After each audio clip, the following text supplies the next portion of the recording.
సరే, ఆంధ్రప్రదేశ్లో అగ్రికల్చర్ ఫ్రెషర్స్కి ఎలాంటి జాబ్స్ ఉన్నాయో ఒలుక్కేద్దాం. అగ్రికల్చర్ డిగ్రీ అయితే పూర్తయింది, మరి తర్వాతేంటి?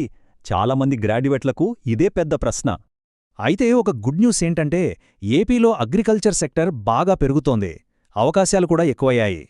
సరే, మరి ఇప్పుడు టాప్ గవర్నమెంట్ జాబ్స్ ఏమున్నాయో చూద్దామా? లిస్ట్లో మొదటిది అగ్రికల్చర్ ఆఫీసర్. చాలా మంచి పోస్ట్ ఇది. వీళ్లు రైతులకు సలహాలిస్తూ ప్రభుత్వ పథకాలను సమర్థవంతంగా అమలు చేస్తారు. Next, agriculture extension officer.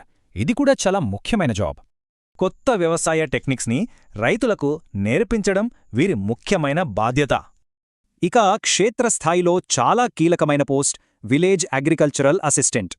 వీళ్ళు నేరుగా మండల స్థాయిలో రైతులతో కలిసి పనిచేస్తూ డేటా సేకరిస్తారు. సరే, ఇక్కడే ఒక పెద్ద కన్ఫ్యూజన్ వస్తుంది. గవర్నమెంట్ జాబా, ప్రైవేట్ జాబా, ఏది బెటర్?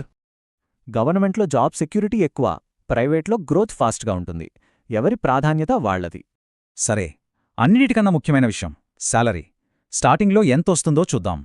ఈ చార్ట్ చూస్తే శాలరీ రేంజ్ మీద ఒక క్లారిటీ వస్తుంది. ఆఫీసర్ స్థాయికి ఎక్కువగా ఉంటుంది. మరి ఈ జాబ్స్కి అప్లై చేయాలంటే ఉండాల్సిన అర్హతలేంటి?